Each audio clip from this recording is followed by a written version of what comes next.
रामपुर नाम का एक छोटा सा गांव था। वहां शारदा अनामिका नाम की सास बहू रहा करती थी। एक वक्त था जब वो बहुत धनी परिवार थे।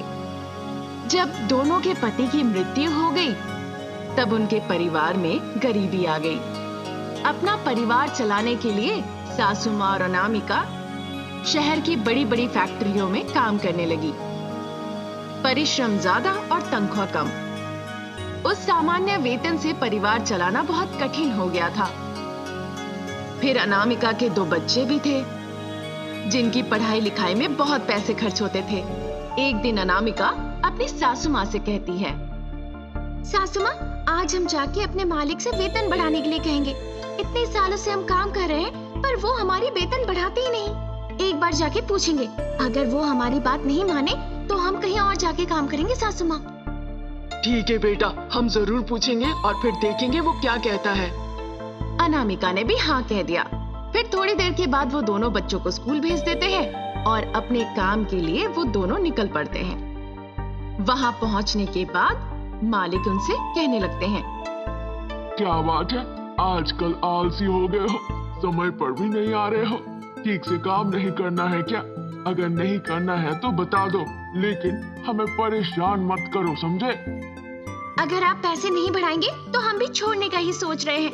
यहाँ हम पिछले 5 सालों से काम कर रहे हैं, कितनी मेहनत करते हैं, पर आपने अभी तक 1 पैसे नहीं बढ़ाई। अगर मैं तुम्हारी तनख्वाह बढ़ा दूं तो मेरे लिए कुछ नहीं बचेगा। अगर काम करना है तो करो, नहीं तो छोड़ दो। वैसे भी बहुत लोग खड़े हैं काम करने के लिए। मालिक बड़े गुस्से से कहते हैं। ये सुनकर शारदा भी गुस्से से जवाब देती है, हाँ हाँ, फिर क्यों नहीं आते वो सब लोग? जो लोगों को खाना नहीं मिलता वो परिश्रम करते हैं पैसे कमाने के लिए, और आप उनकी परिश्रम को चुराते हैं। आपको एक दिन भुगतना पड़ेगा। इस तरह सासू माँ और मालिक के बीच बड़ी लड़ाई हो जाती है। फिर वो दोनों बाहर निकल आते हैं। वहां जो बाकी लोग थे, उनके साथ भी मालिक की लड़ाई हो जाती है। सास बहू को समझ नहीं आ रहा था कि क्या करना चाहिए। कुछ दिन निकल गए, पर उन लोगों को कहीं काम नहीं मिला। फिर एक दिन अनामिका अपनी सासू माँ से कहती है, सासू माँ, हम आलू चिप्स बनाने की मशीन क्यों नहीं बनाते? भारत में बहुत से लोगों ने बहुत सी चीजों का आविष्कार किया है। हम भी सोचेंगे, फिर हम भी इस तरह की चीजों का आविष्कार कर सकते हैं, है ना सासू माँ? अनामिका की ऐसी बातें सुनकर सासू माँ हिम्मत देते हुए कहती हैं, हाँ हाँ, जो कुछ हम जानते हैं उसी से कोशिश करेंगे। इस तरह शारदा कहती है। फिर सासू माँ और अनामिका मिलके बहुत मेहनत से एक मशीन तैयार करते हैं।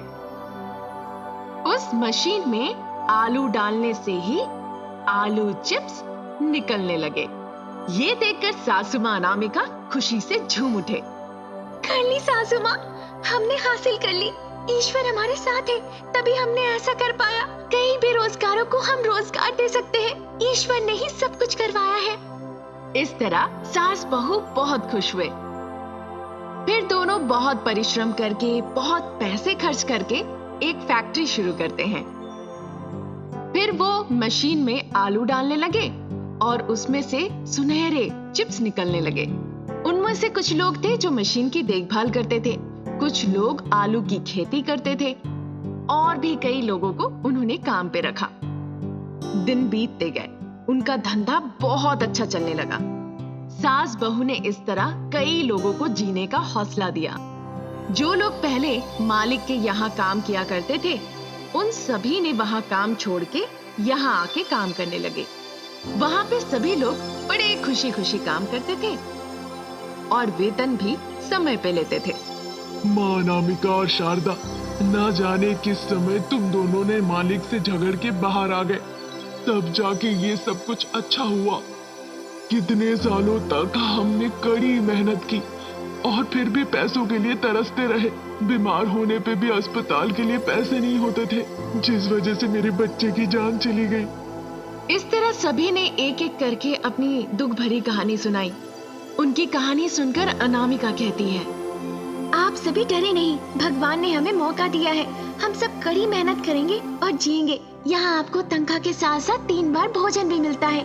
अगर फिर भी किसी प्रकार की कष्ट हो तो हमें बताएं, हम आपको जरूर मदद करेंगे। इस तरह वो संतावना देते हैं। ये सुनकर वो बहुत खुश होते हैं और फिर सास बहू की बहुत तारीफ करते हैं। उनकी बातों से वे भी बहुत खुश होते हैं। दिन निकलते गए। ऐसे ही सास बहू दोनों ही बहुत खुश थे। सासू माँ, हमने जो काम किया है उस वजह से कई लोगों को जीविका मिली है। वो हमारी बहुत तारीफ करते हैं। ये देखकर मैं बहुत खुश हूँ। हाँ अनामिका, मैं भी ये सब देखकर बहुत खुश हूँ। ये सब तुम्हारा ही किया धरा है। तुमने बहुत अच्छा काम किया है। इस तरह कई लोगों को रोजगार मिला है, उनकी परेशानी कम हुई है। इस तरह खुशी खुशी वो चर्चा करते हैं। इस तरह जो मशीन उन्होंने बनाई थी उससे वो बहुत काम करते हैं और तरह तरह के चिप्स बनाते हैं। देखते ही देखते कुछ ही दिनों में उनका नाम मशहूर हो गया। अखबारों ने उनके द्वारा किए गए महान काम को प्रकाशित किया और सभी को बताया। इस तरह सास बहू ने साबित कर दिया वो सिर्फ महिलाएं नहीं है, वो एक ताकत है। बजरंगपुर नाम का गांव था। वहां शारदा और अनामिका सास बहू रहा करती थी। शारदा के घर के पास एक नदी थी। शारदा का गांव बहुत ही सुंदर होने की वजह से वहां बहुत टूरिस्ट आया करते थे। नदी के पास शारदा के परिवार का पानी पूरी ठेला था। शारदा और अनामिका दोनों मिलके उस ठेले को चलाती थी। पानी पूरी के सारे सामग्री वो घर से तैयार करके ले आते थे। एक दिन शारदा, बेटा अनामिका, बरसात आने वाली है बहुत जल्द। हर साल इस नदी में बाढ़ आती है। क्या होगा अगर इस साल भी बाढ़ आए तो हम अपना व्यापार कैसे चलाएंगे? बरसात जब शुरू होगी तब हम सोचेंगे ना सासू माँ। अभी से सोच के क्यों परेशान हो रही हैं? अगर हम पहले से नहीं सोचेंगे तो कैसे चलेगा? ये हमारा जीविका चलाने का एकमात्र स्रोत है। अगर इसके बारे में ना सोचे तो कैसे चलेगा? अगर ऐसी बात है तो आप ही बताइए, क्या करें हम?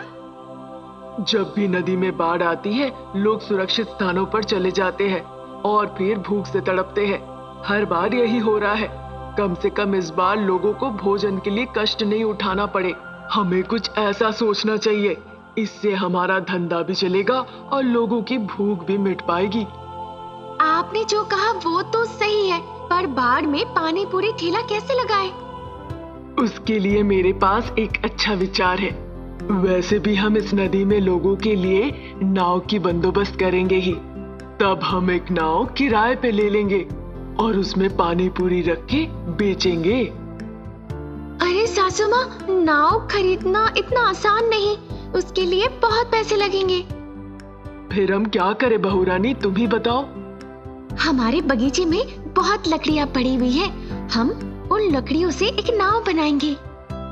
तरकीब तो अच्छी है, पर नाव बनाने के लिए बहुत कड़ी मेहनत लगेगी बहू। वो आप मेरे पे छोड़ दीजिए सासू माँ। गांव के अंत में कारपेंटर रमन है, मैं उसकी सहायता ले लूंगी। तरकीब अच्छी है, फिर देर किस बात की? जाओ काम शुरू कर दो। इधर ठेले को मैं देख लूंगी। इस तरह शारदा ने कहा। अनामिका कारपेंटर रमन के पास गई और नाव तैयार करने के लिए उसे अपने साथ घर ले आई। 2 दिन की कड़ी मेहनत के बाद उन्होंने पानी पूरी के आकार में एक नाव बनाई। कुछ दिनों के बाद गांव में बाढ़ आ जाती है। सासू माँ, अब देर करने से कोई फायदा नहीं। हमें अपना पानी पूरी व्यापार को नाव में ले जाना होगा। जैसा उसने कहा, फिर शारदा और अनामिका दोनों ने मिलके अपने पानी पूरी के सारे सामान लेके नाव में चले गए। इस बीच बाढ़ की स्रोत बढ़ जाती है। अनामिका अपने पानी पूरी व्यापार का सारे सामग्री एक साथ इकट्ठा करती है और नाव में बैठकर व्यापार शुरू कर देती है। सासू माँ, इस बाढ़ में पानी पूरी बेचना इतना आसान नहीं है। जब लोग बाढ़ से पीड़ित हो, उनके पास पैसे कहाँ से होंगे? फिर अब हम क्या करें बहू? वैसे भी सासू माँ, अगर हम उन्हें पानी पूरी नहीं बेचते हैं तो खाने के सारे सामान सड़ जाएंगे।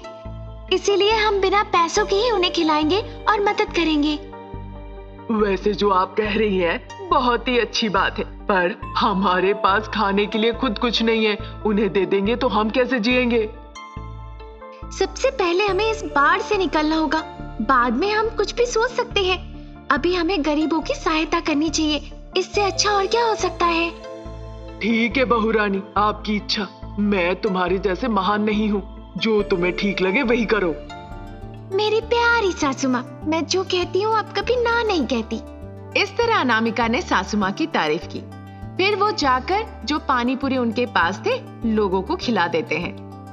2-3 दिन निकल जाते हैं। फिर दुर्भाग्य से पानी पूरी नाव में छेद हो जाता है और नाव के अंदर बाढ़ का पानी आने लगता है।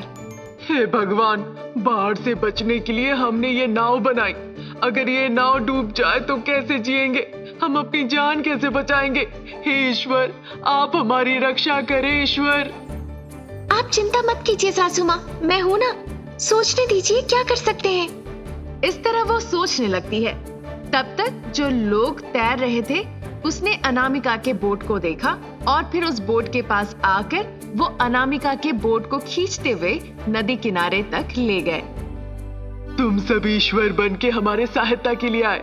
हम तुम्हारे बहुत आभारी हैं। अगर तुम समय पे नहीं आते तो पता नहीं क्या होता हमारा। बाढ़ के दौरान आपने हमारी भूख मिटाई। इतनी सहायता अगर हम ना करें तो फिर क्या किया हमने? आपके हाथों से खाना खा के हम एक ही गांव से हैं, तो एक दूसरे की सहायता करना बनता है।